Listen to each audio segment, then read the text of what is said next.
What's happening, everybody? Welcome back to Support. Today we're going to talk about everything that we saw in yesterday's update preview of the new DOA6 characters, where these characters could actually have some utility, whether they might be applicable in the game, and whether or not you should maybe even pull for them depending on the characters that you have. But before we talk any more about that, I do want to touch on this check-in log event. Now, in the login event, this is a really good event. We're going to get two different stones that we can actually choose from, one HP, one double attack. And the only bad thing about this is there is no Starlight Stone in here on the double attack or the HP, which I think is really silly. Why they didn't give us Starlight is beyond me, but they didn't. I guess they put a lot of value in the Starlight characters, but I mean, if you got Kyo and you got Chrysalid and you weren't able to get them to 3-star, you can still use these stones. You can put the Burn Stone on Kyo, you can still put a Darkness Stone on Chrysalid, and so on. So you can still make it work with certain characters. But I do think it's kind of a shame that they didn't put the Starlight Stone. Not a massive deal. It's still a stone that you can select for any typing character that you want, whether they're blue, red, defense, whatever it is, you can select it for them. So that's still really good. And then we get the 30 Elite Hammers, which is magnificent because those things are super rare. And we're going to get the 10 summon tickets for the Volume 1 DOA6 characters, which means we're definitely going to have a Volume 2, which means 2 separate banners, as we all pretty much predicted. That's pretty much the MO for Netmarble when it comes to these collaboration characters. Now, the first character that I want to touch on, and I can only speculate on some of these characters where they're actually going to be applicable, all right? Some of these characters, we know the typings, we know what they are, we know what kind of dots maybe some of them have, but we really don't know exactly where they're going to be applicable. Some of them we're going to have a better idea where they're going to be really good, but some of them we really don't know. And sometimes looks can be deceiving, right? We have no idea. So the first character that I'm going to touch on is Cosme. Now, when they showed Cosme in her suit, not her swimsuit, she was a blue attack fighter. Now, these are all the blue fighters that we have available, all the Fest characters that we have in the game. And the most relevant characters of them all are definitely going to be, the BS characters, Rugal and Ignance and Delins, right? I mean, the Leonas are good for a certain game mode, but they're not really super relevant other than that. And Merlin, right? Merlin's actually extremely strong. And the thing is, all our super strong blue characters are collaboration or BS characters. So if you don't have any of these characters, Cosme might be actually really good. However, in the preview that we saw, we didn't see any dot effect that she applied. We know that she has hyper armor on her second skill. We also know that her first skill is a strike skill and her third skill is a grab skill, right? We also know that her 3PG isn't a grab, so it won't get interrupted. So she could prove to be a really good character for some of you to try to pull for just because of her typing, I mean, her PG gain didn't look the best. It looked okay, but whenever you see Neo Tingos, then it's like, oh my God, I mean, that's just nuts. But Cosme is kind of like, we'll see, right? But it is good that she is a blue fighter because, again, we just don't have, like, all of our super strong blue fighters, and we might have this argument for all these colors, is that they're going to be BS or collaboration. And remember, collaboration characters are always extremely, well, they're a lot easier to level up. Once you get the character, even if you don't get the memory, once you get the character, you can actually farm memories in the game to level them up. So she might have some relevance just because of that. And her swimsuit version actually deals poison damage. And the thing about poison damage is poison is actually really good for Nightmare Geese, but if she doesn't have some decreased damage receives, if she doesn't have like if her 3PG can get interrupted, she won't be that good for it. And as far as I know, none of the collaboration 3PGs can keep from being interrupted by Nightmare Geese. So far, all the ones that I've seen, they can be interrupted. Correct me if I'm wrong in the comments about that. But on the swimsuit Cosme, all we saw was super armor on her, right? We didn't see any hyper armor. That's another thing, So if you have super armor, and even with decreased damage received, Nightmare Geese just does so much damage that she probably wouldn't do that good. Again, this is all speculation. We really don't know. And then I want to touch on Marie. Now, Marie, with her outfit, actually is a login character, right? The version that we saw, she's actually a login character down there at the bottom. And she actually had hyper armor on one of her skills, but we didn't see any dot effects. We didn't see anything like that. We don't know the color. We don't know the typing of her. And really the same for Swimsuit Marie. We know that she has hyper armor. We don't know what skill. So it's hard to say where she's going to be. You know, not knowing the typing and not knowing the colors of these characters or whether or not they can actually deal dot, it's hard to say where they can actually be good. But having dot effect in this game is actually very, very important because it makes characters more relevant for certain game modes. And then we get to Honaka, and I'll bring up that image again. This version of Honaka that we're going to get from the carnival, she actually has hyper armor and it's a grab skill, but that's all we really know about her. We know that she's got hyper armor and that's about it. And then the swimsuit version of Hanukkah actually has super armor, she has burn, she does a grab, and she has starlight. That's right. So swimsuit Hanukkah, she has super armor, and just like I just said, you know, in Guild Raid, right?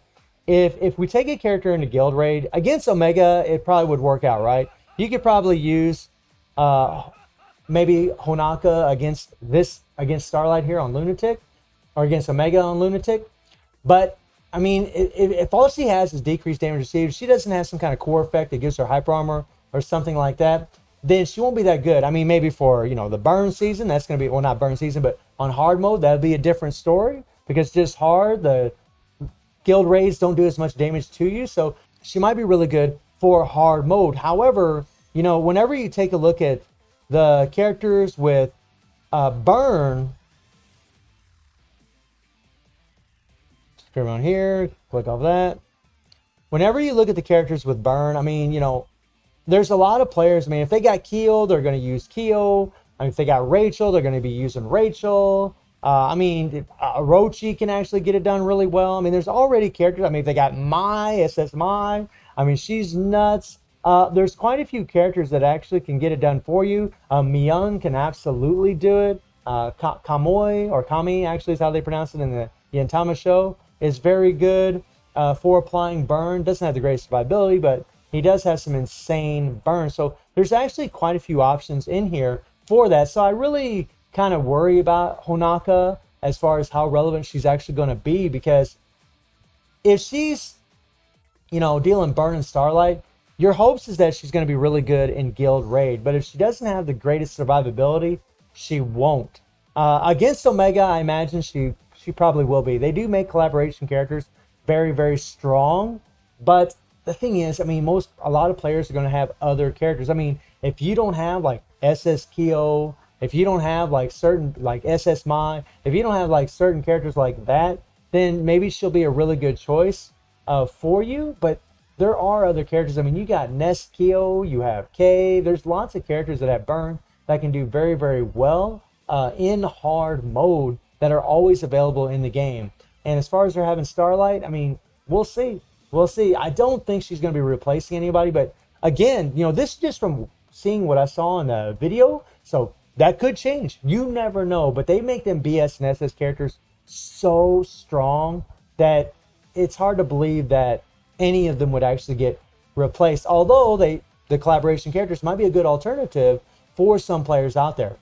And then we get into Neo Tengo. Now, Neo Tengo in her suit actually has bleed, and what that means is for Nightmare Geese, she could actually put in some work as far as bleed. Now, obviously, there's other characters that bleed, like Zero and so on, but Neo Tengo is a red defensive character, so she should be pretty tanky.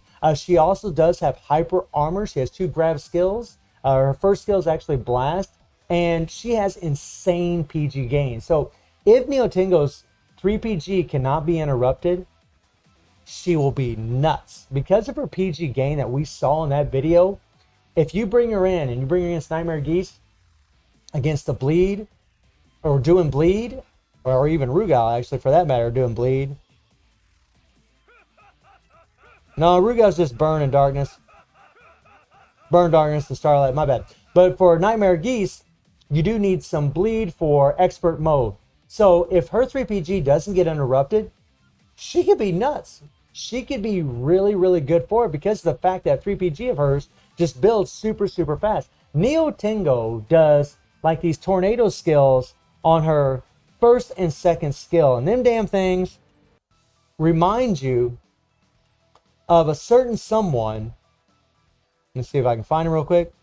Right here. Guinness here, right? She does this insane freaking, her first and her second skill do this crap.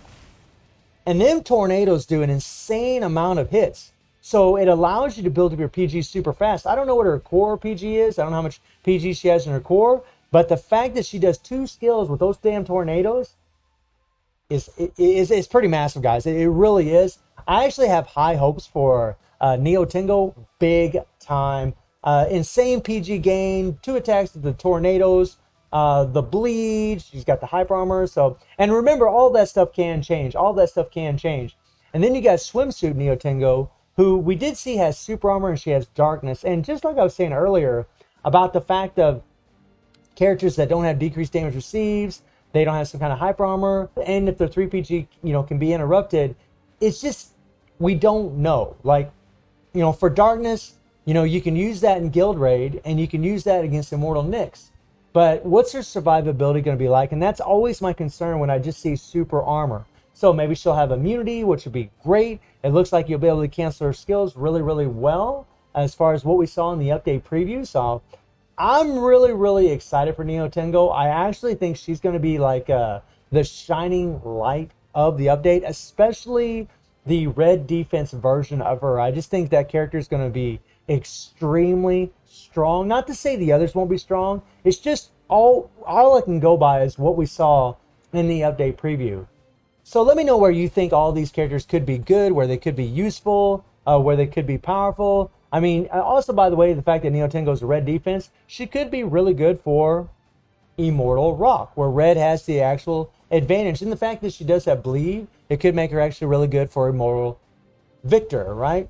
Red doesn't have a disadvantage against Victor, so she could be really good for that too. I mean, until we see these leaderships and core effects and everything else, and the final changes to these characters, we really can't make a judgment. This is just a little speculation video on everything that we've already seen.